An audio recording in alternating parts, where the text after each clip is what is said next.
fuck you, don't tell me what to do. Like, I'm all on board when fuck you, don't tell me what to do doesn't negatively affect the life, the liberty, the freedom of somebody else. But like a gun and fuck you, don't tell me what to do. Well, no, because if you don't do what I tell you to do or listen to what I'm telling you to do, you could end up hurting me or somebody else. Now, I'm not worried about you hurting my feelings. I'm worried about you putting a hole in my body that doesn't belong there, putting the hole in the body of somebody else that doesn't belong to, signed up for, or want anything to do with, right? Like, if you want to go, run up your credit card bills and go to debtor's prison, good on you, go for it, but when it comes to affecting or like infringing on somebody else's rights is when I'm like, okay, that doesn't quite fly, because the Second Amendment doesn't say you have unfettered access to guns and the ability to do whatever the hell you want. And if you happen to hurt or maim or kill somebody else because of you doing whatever you want to do because shall not be infringed, well, no, you're wrong.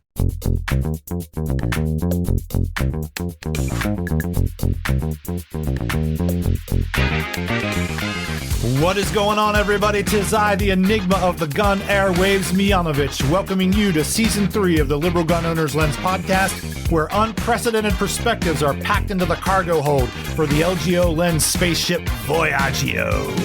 That's fucking Italian. Don't believe that evolution is possible with guns and public safety in America? It's already happening, y'all. Minds are evolving. Think guns versus public safety is the only game in town, do ya? Think culture war is the big boss, do ya? Then keep your ass in the past. Everyone else, all aboard!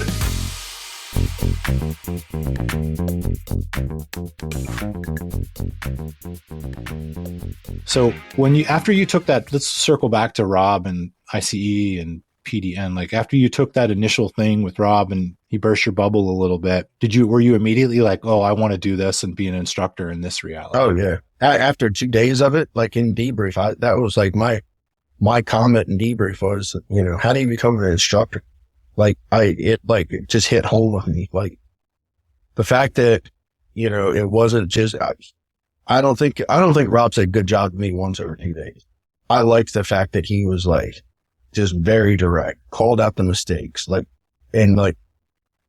there just to fix me. Like, didn't just look and go, okay, that guy's safe with a gun. He can hit what he needs to hit when I want him to, he didn't just let it go. He didn't let me be the best shooter, best shooter in the class and like sort of deal with the newer shooter or the less developed shooter on the line.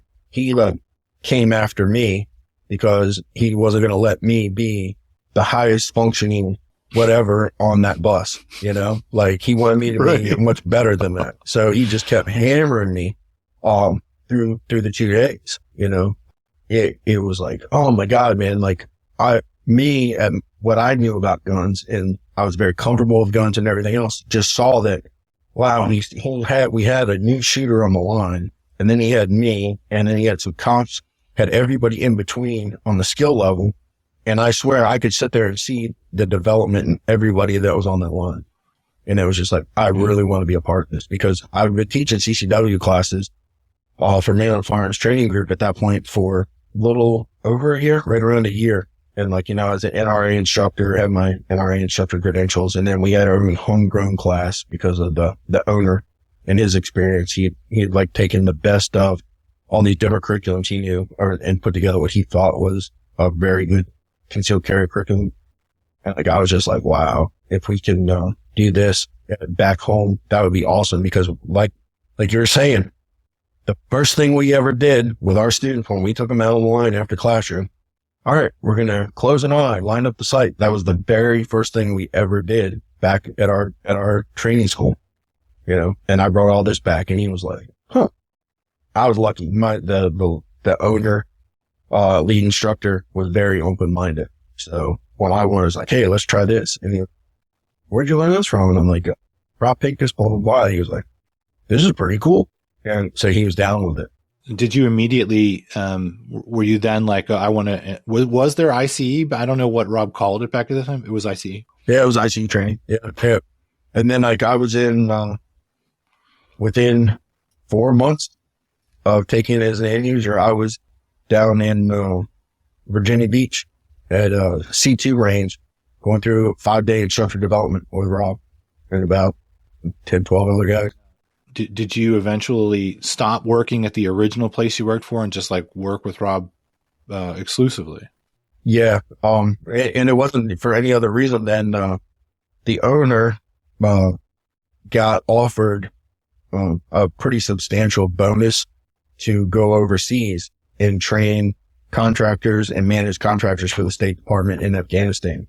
So when he was leaving, our clashing was on his property. So he was like, I'm more than willing to let you, keep running classes here if you want, blah, blah, blah. And I'm like, well, I got the certification. I can't run a real true, at that time, combat focused shooting class on the ranges because we would use bays and stuff like that on indoor ranges. And the outdoor ranges in the area were all sort of like, this little, you had to be a member of the club. And like every club had their own NRA instructor, and every club didn't want you on their range, polluting people's minds with this. And to this day, I've been teaching ICE trainings, combat focused shooting, or some form of it that we've had for 13 plus years now, 14 years. And I've taught 0 classes in that time inside the state of Maryland because of the gun club, lockdown. I think we talked about that a little bit too. This is something I brought up because, a number of people in LGO, once I introduced them to defensive shooting fundamentals, they wanted to get into it, and they did. They went to the USCCA and got that cert. And I talked to them about this dearth often of places where we can go to scoot and shoot and work.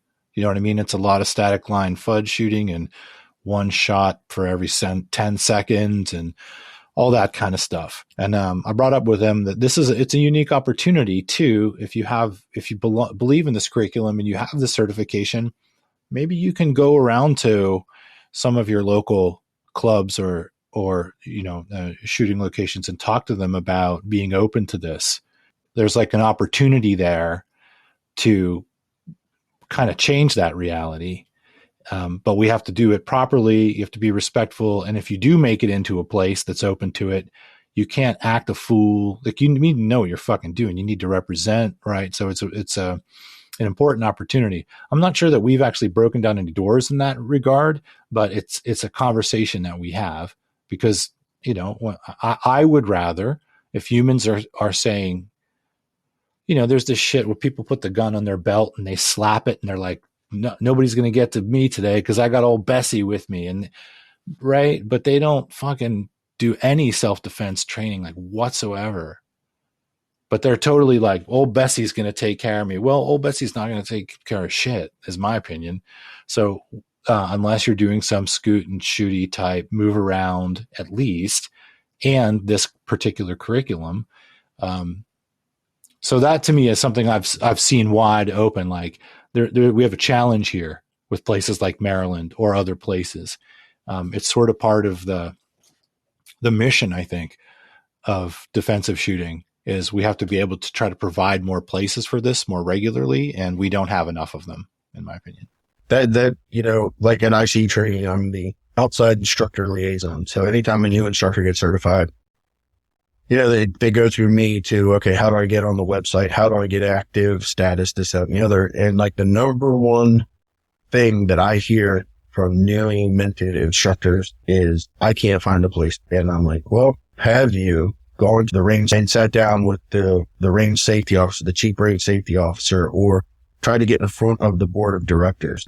Like, we have a little broken down class and it can be anywhere from 2 hours to 4 hours that we run for media. Like anytime we get contacted by the media, and it gives them a sampling of what we teach. Have you thought about taking that and going to one of the board meetings or one of the open club meetings, or sitting down with the chief range safety officer and saying, here's what I teach, and I'd be more than willing to come out and do this for 4 hours for you and the other decision makers to let you see that, one, I run a safe range. Two, what we're doing is not really that much different than that static line shooting you're seeing. Yes, there is some movement, but the movement is controlled. I didn't do that in Maryland. I tried a little bit, but you got to remember too, when I was doing it, it was like 2011. So like I had 3 years of trying it. And back then there wasn't such a number of traveling instructors. Like the names of nationally known instructors traveling around the country has gone up tremendously since then. So a lot of these clubs and all have been exposed to more stuff because members come and go, hey, I want Rob Pincus to come in and he can go here, here, here, and here. Or I want Travis Haley to come in because he's known here, here, or, Craig Douglas. So then the members, sort of drive what happened. But yeah, that's like the number one way, and I'm sort of going to have to probably deal with it here with my club because I was in my club. I've been with my club for 14 years now. And we have a new range safety officer and we have a new girl working behind the front desk. Probably have to go through this all again with them because I was in good with the old regime and they knew that I knew what I was doing.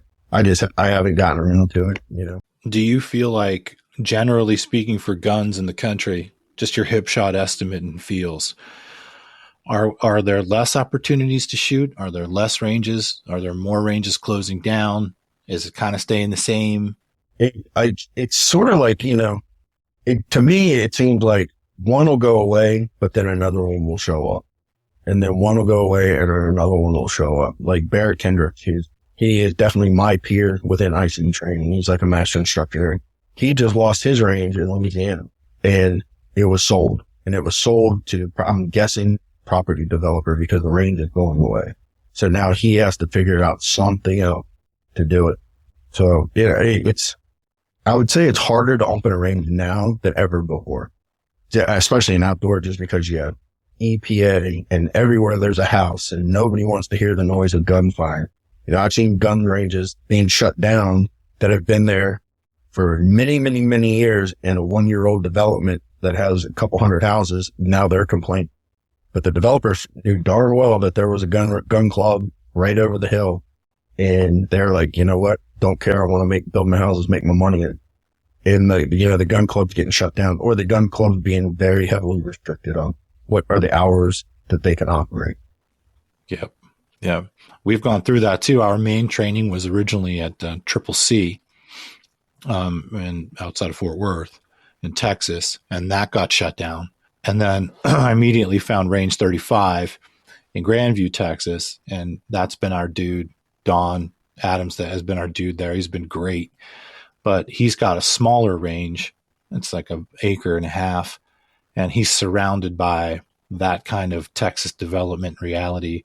And he's got to have a relationship with the people that own these houses and talk to them all the time. And he just, at the beginning of this year, he keeps the people that use his range, he controls it because he knows he's surrounded by what you're talking about. And he has to be anal. He's a lieutenant in the local police department too. And he's been head of the SWAT deal before, but he has a lot of the other counties come in and do their training. And he's got a few private groups like liberal gun owners and a couple other respectful groups. But one of the groups came in this year and I guess they had one knucklehead, I don't know, shoot over the berm. Yeah. And now he's got fucking problems. Right. So, it's a tenuous situation. I think a lot of people take for shooting ranges for granted.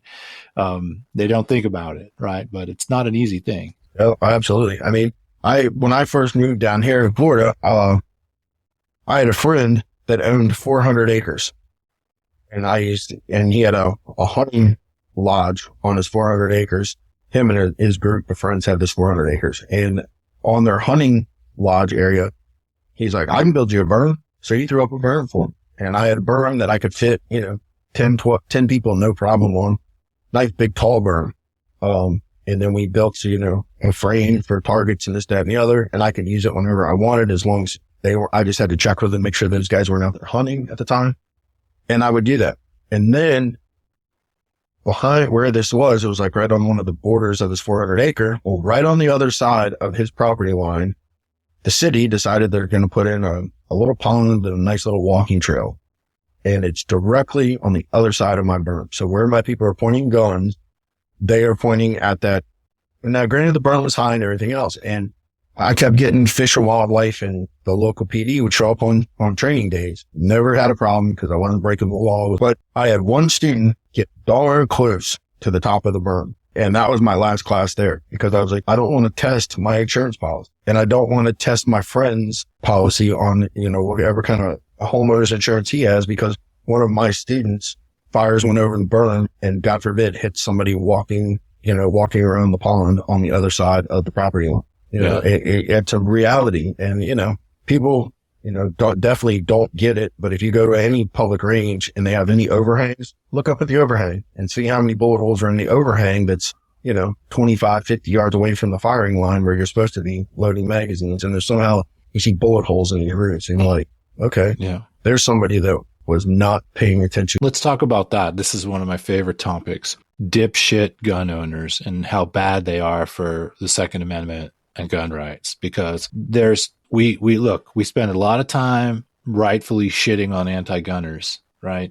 But I find that the gun community is exceptionally poor at looking at the cancer inside of its own wire. And I feel like there are too many fucking morons in guns. I feel like there are too many. Now, it doesn't equal things like crime or something like that, but we've got this very precious and contentious thing inside of society. We're the world's leader in this thing, and it's very, very important. And I find that some people react to the importance of this by treating it sacredly, which is great. But the other people seem to treat it like this thing is amazing, and because of that, fuck it, freedom, freedom, freedom, fuck it, I'm going to do what I want. Like, they have that kind of a mentality, like, who gives a shit? Guns are for me, and Jesus dropped them out of the sky, George Washington picked them up, and fuck it, this is freedom. There's like kind of two groups, right? And that second group, the morons, they're really bad for the situation. So what is your experience been with that? Like seeing gun owners and you're just like, Jesus fucking Christ, man, these people. You have those experiences? Absolutely. Like on the news just last week, the kid that decided he was going to go on a shooting spree and kill 3 people and injured, I don't know how many were. Both of his parents were just found guilty for, accessories or whatever after the fact. And good, because you need to call out stupidity. I'm many a time I've been on the range and just been on the public line and see somebody doing something stupid. And in my opinion, the range safety officer that's on duty isn't moving fast enough or being as assertive. So I give him my IC training version of, what the fuck are you doing? Like, seriously. Yeah. And it needs to be, people need to not be afraid of being thought of as the Karen at the range or whatever you want to call it. But you like call out stupidity for stupidity, because a lot of times it is, they just don't know. Right? They don't know, or they haven't had the proper training. So it's nothing more than it needs to be fixed. But the further you fix it right there on the spot by policing your own, the less likely it is to happen again. Yeah. Like my father had dementia. He passed away back in May, but he had a shotgun. He had a couple of revolvers. As we noticed that his dementia was getting not even bad. It was, he just couldn't remember if he like locked the front door multiple times, and not like, we all do it, but like every time we'd leave the house, get in the car, it was like over and over and over. I forgot to lock the door. Cause we're like, all right, let's take the guns away, because God forbid he, for some reason, thinks something's going on and he grabs one of these guns and is like, I don't think it's loaded. It's not loaded. It is loaded. And an accident happens. So we took them away, right? It's families need to look out for other family members, right? Like if you think a family member is on the ragged edge, they lost their job, or they're having problems with money and bills, or they're overly excited about, who might get elected again. Like maybe it's time to don't call the police, or then have a talk with them and just take them from them. Be like, all right, once we think everything's cool, we'll give them back to you. But and I really hate seeing like little kids getting hurt, because like I grew up around guns. I had my first gun given to me when I was 5. Yeah. I think there's a difference between like a 14-year-old mentality's version of what liberty is, or a 16-year-old version of what liberty is, and what a mature adult would say what liberty is. And the version of fuck it, don't tell me what to do, that's sort of the thing with responsibility and guns. You have such a vector and a dynamic inside of guns that's like, fuck you, don't tell me what to do. Well, okay, that's a really important feeling for us to have. We're Americans and we're humans. We have a history of being abused by those that are above us. So we should have some of that. Fuck you, don't tell me what to do. But also, that needs to grow up. Like you need to evolve with that. You can't just be like, fuck you, don't tell me what to do with everything. if you have something, if you're a part of something that's lethal, like firearms, your version of fuck you, don't tell me what to do needs to fucking grow up. Right. And none of that, fuck you, don't tell me what to do. Like, I'm all on board when fuck you, don't tell me what to do doesn't negatively affect the life, the liberty, the freedom of somebody else. Yeah. But like a gun and fuck you, don't tell me what to do. Well, no, because if you don't do what I tell you to do or listen to what I'm telling you to do, you could end up hurting me or somebody else. Now, I'm not worried about you hurting my feelings. I'm worried about you putting a hole in my body that doesn't belong there, putting the hole in the body of somebody else that doesn't belong to, signed up for, or want anything to do with, right? Like, if you want to go, run up your credit card bills and go to debtor's prison, good on you, go for it, But when it comes to affecting or like infringing on somebody else's rights is when I'm like, okay, that doesn't quite fly, because the Second Amendment doesn't say, you have unfettered access to guns and the ability to do whatever the hell you want. And if you happen to hurt or maim or kill somebody else because of you doing whatever you want to do, because shall not be infringed. Well, no, you're wrong. Yeah. 100%. Yes. And this is one of those glorious crossovers between, liberal gun ownership or liberalism, what I would consider legitimate liberalism and libertarianism, is that there's nuance to fucking what's going on here. And being an absolutist and a fucking perpetual teenager definitely doesn't cut it. Like the shit with dummies at the public ranges.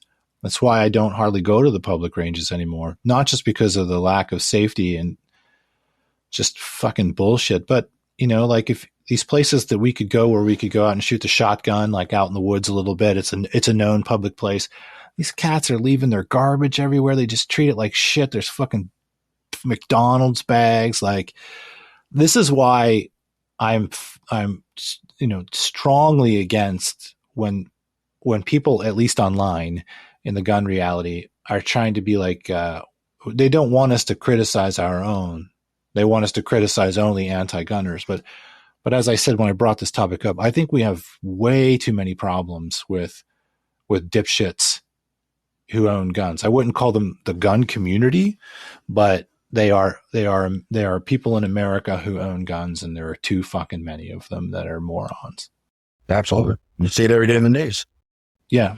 Yeah. We need, in addition to, we need cultural sanctioning. Like, we need to be like, hey, we need inward pressure on ourselves.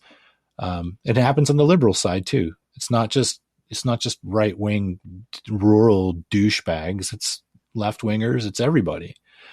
So I think that's an important point. What do you think about?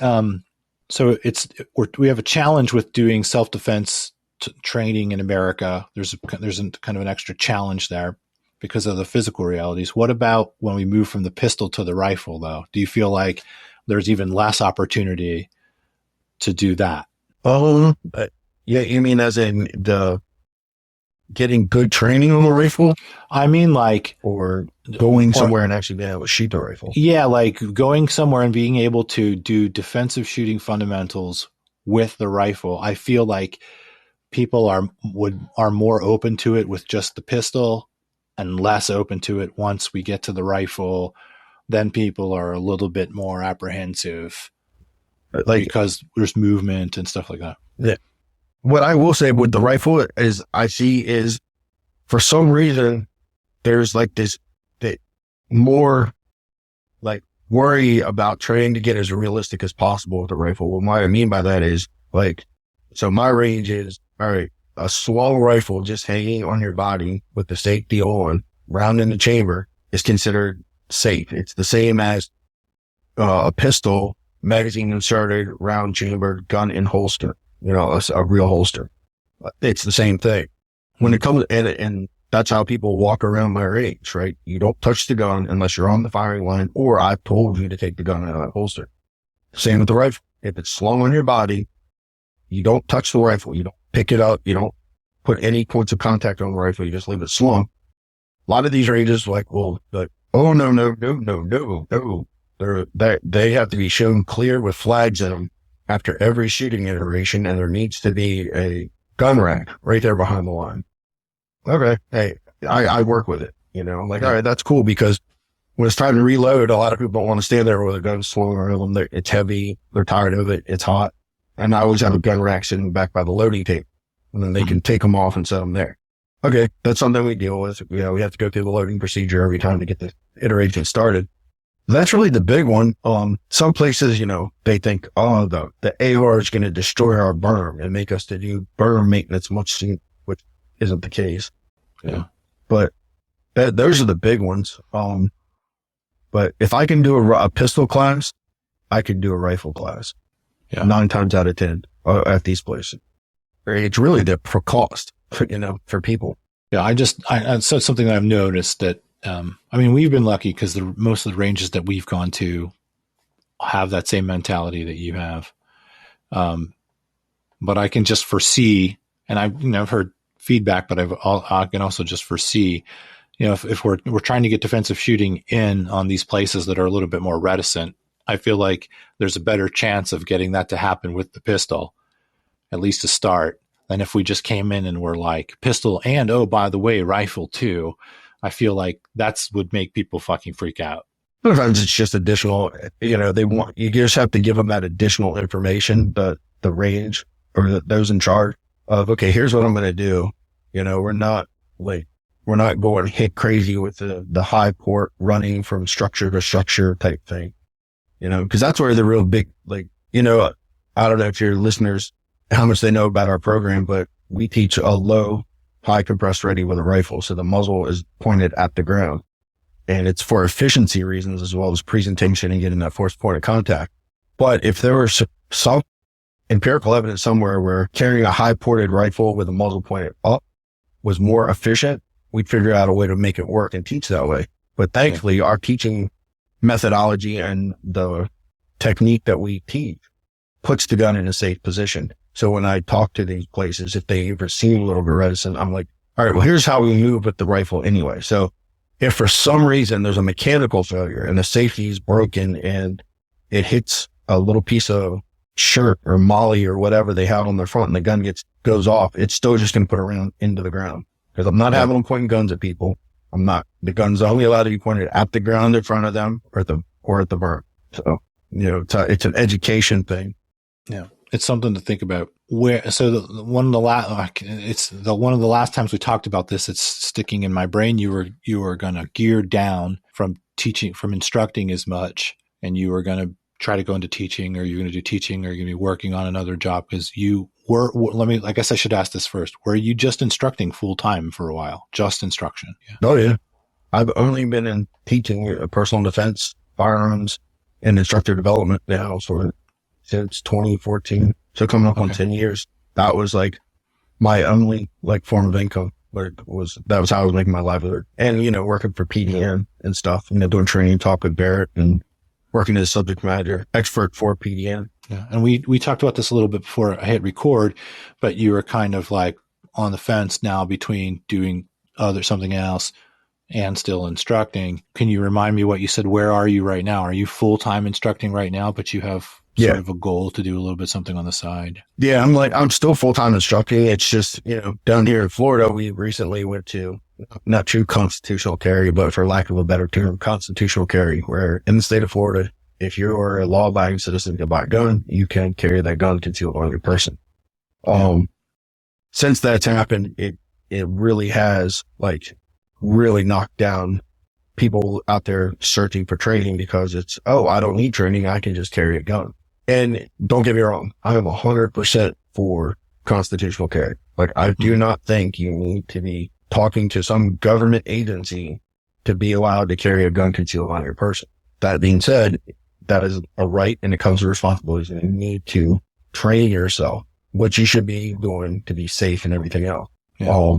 So the problem is when it happens, it's like, I don't need training. I can just watch a couple of YouTube videos. Yeah. Yeah. You definitely can. Distance learning is definitely a thing, but have you done your distance education and then gone to a range and actually practiced and developed what you learned from your distance education? Or are you like, I watched the video, I know what to do, I know how to do this, and you just do it? Yeah. So that's definitely cut back on the number of people looking for training. And then like some other regular stuff that we used to do for instructor development stuff is sort of going away.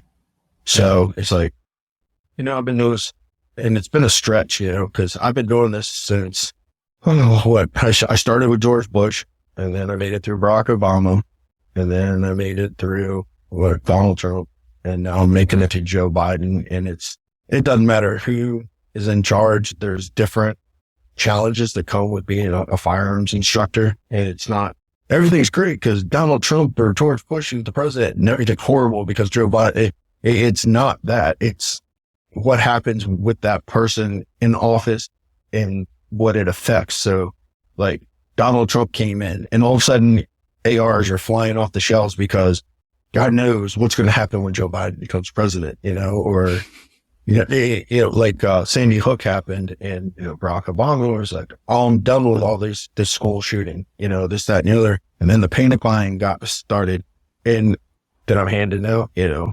in refunds because nobody can find a 9mm bullet to step on the range.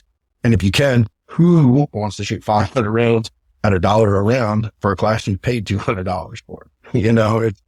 So it's like this ebb and flow and this highs and lows that come with it. And it's just sort of like, man, this is a lot of work. And, I can still, it's not like I'm going to lose what I do or lose what I know if I go to, all right, I'm just going to have a regular old 9 to 5, Monday through Friday job. And then Saturdays and Sundays, a couple times a month, I'll go out and teach, go back to what I was doing when I first got started. So when I first got started, I was, held a top secret clearance. I was a member of the Nerd Herd on the IT side, right?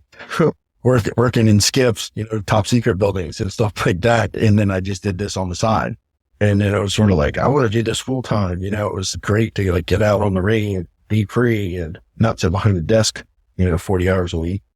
Yeah. And, the ebbs and flows that come with it make life pretty tough. So yeah, I've been thinking about maybe, I don't know, but I've worked for myself for so long now, like having to check in with somebody every day and, hey, can I make a doctor's appointment next week? Like asking permission. That's kind of weird. That'll be kind of weird if I go that route. I've been thinking about a bunch of different things. Now that I have cybersecurity, maybe I'll start teaching cybersecurity classes to civilians, to people that aren't IT people and helping them protect themselves. Because let's be real. Are we more likely to need a gun or are we more likely going to need to cover $500 that was stolen from our bank account because somebody called from Amazon and we believed them and we gave them too much information. And next thing you know, $500 is missing from our bank account. I think the cyber aspect, man, it's going to grow. No, definitely. The complexity and humanity getting sucked more and more into the machine. And for sure. And, also, man, like we're getting to the age now where my brain just can't do the lack of stability thing. Like, I can toughen up and but I just don't, it's like my nervous system is like, Jesus fucking Christ, I just can't do this for that much longer. I'm not asking for in life like this, like ultimate stability, but like more stability than what comes with being an entrepreneur, right? Or more stability that comes with like dealing with a nationwide collection of people that are just every which way but Sunday. There's only so long I think we can tough it out, in my opinion. Not everybody's Rob. Not everybody thrives on fucking chaos and up and down and all that stuff. Rob, man, he is like very impressive. He has, he has the ability. He's been in this business a long time, so he can like spread out his revenue streams over teaching, over manufacturing, over consulting with new defensive tools and stuff. So. And he puts them out there. He's a very, despite what anybody might think of Rob or know of Rob, he's a very personable person and very highly educated and a very smart dude. So, all those combined, like if you see him off the range, you see him on the range and you see him off the range, it's like, that's a different person. Like, that totally. Firsthand. Totally. So he's able to spread it out, and he's one of the cornerstone guys for taking this business, this industry to all the 50 states, and educated. So, whereas me, I'm like the most famous unknown in the business, is what I like to say. I'm like the most famous unknown in the business. That's good. Michael Sodini is the gun guy, and Deryck Poole is the most famous unknown. The only time I'm famous is when somebody thinks I'm Rob. Like literally, like I went to Phoenix a few years back, got into a cab, and I was teaching out in Arizona, just outside of Phoenix at the Cowtown Range. And I got them like before I'm in the cab, and the guy's like, "Hey man, I really like those videos. I checked them all out." And I'm like, "Oh, that's good." And like, I have no idea what this dude's talking to me about. And I'm like, he's like, he goes, "What you said about," I can't remember what he said exactly. But he goes, "What you said about this was like, that really hit home," and blah, blah. And I'm like, still not figuring this out. And like, I got to my hotel, and he's like, "All right, Rob, you call me when it's time to go back to the airport." And I'm like, "Oh, okay, man." And like, as I got out of the car, he said, "Rob," I didn't bother correcting him at that point, because I was like, oh my God. I'm like, this dude thought I was Rob Pickens because I'm bald and have a goatee. Yeah. Well, we have joked about it before. Even you've called Rob your mini me. Yeah. So, but since you've beefed up a little bit and you've been getting into lifting and heavy lifting and shit, you've gained a bunch of muscle. I can't see it anymore, but before I could see it a little bit. Now you're just too stacked for that.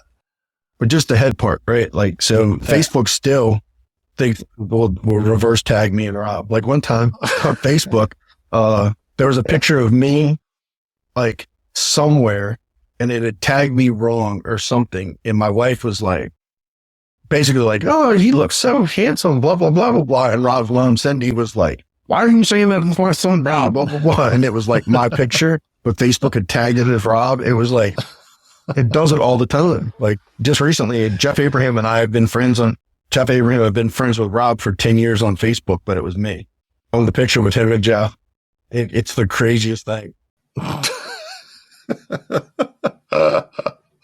I love it, man. Where do you see, I just have like two questions left for you. Where do you see guns in America going? Like, what does it look like in 10 years? Is it still the same up and down bullshit? Is the Second Amendment being strengthened more by what's happening? Is gun control going to take out bigger pieces? What do you think? You know what, man? To me, I think it's going to be more of the same. Like if you ask me like emotionally, I'll be like, everybody hates guns. If I'm just sitting here emotionally thinking about it. But if I look at the actual facts, we've gained so much more in terms of rights, in terms of constitutional carry states and all that kind of stuff. So I would like to say that we're even better off, but the way, whatever it is that causes this, everybody has their own opinion with these mass shootings, these mass killings, or people like pulling guns for no reason. It could be completely opposite because, we have so much access to so much stuff. It just stirs people's emotions where it's so much easier and we're so much more disconnected, right? Like we're on the social media, I swear, sort of takes away the personal aspect of it. Like when I was a kid, you were a kid. Like if you had a problem with somebody, you had to go say it to their face. And then you had to be ready to deal with either the fists flying or the ridicule of being ostracized for being that guy. Yeah. Now it's like one thing happens and you can get piled on by people in Uzbekistan because you did something dumb. Yeah. And that really like draws, and you see social media influencers committing suicide and stuff, and overexposure and stuff. So that part of it, that makes me kind of a pessimist of, they're going to continue to blame the gun as opposed to really looking at root causes and how do we fix this and make things better. But I really think it's still just going to be the same old fight. Guns are bad. No, guns are our rights. But they're going to have a constitutional convention or something to get rid of the Second Amendment because it's just going to end up back in the Supreme Court. And I don't know about you, but I'm not a big fan of unelected people dictating policy. Mm-hmm. I have a whole spiel on policy that would take me 2 hours, but I understand what you're saying. I'm sure you're a lot more than I am, so I'm sure you do. So like in 10 years, I would like to say, we've come a lot further, but at the same time, like people like Sidini and stuff, the mental health aspect is being addressed and looked at and making great strides with that. Yeah. That's the optimistic there. Yeah. Well, that's good. That's important. I hope throughout all of this, people get to see that some nuance here from you, because like you said, the good example would be like your pro constitutional carry, but then a constitutional carry would win, which would be a win in Florida. It's not exactly some total positive because principally it's a win, but then you have the dipshittery of being a Homo sapien, and you have people now going, well, because I can constitutional carry, now I'm not going to take responsibility and take defensive training. I'm just going to fucking watch a YouTube video. These principles, liberty, freedom, these things, very important. But then there's how it all comes out in the mix. And that's one of the things that I enjoy about your mind and Rob's mind too, is that there's not this like absolutist mentality with the principle, because you also have the discernment to look at what's going on and go, look, I really believe in this principle, but look at what these fucking morons are doing with it. Right. Yeah. So that very, very, very important. I wanted people to be able to get a taste of that. The big bad libertarians, right? The big nasty bad libertarians. And even with libertarians, right? There's like absolutists, and then there's like, I'm a social libertarian, but I'm a conservative. I'm a Republican conservative when it comes to monetary policy. It's like there's the whole gamut of libertarians arguing with libertarians. So do I say I'm a libertarian now?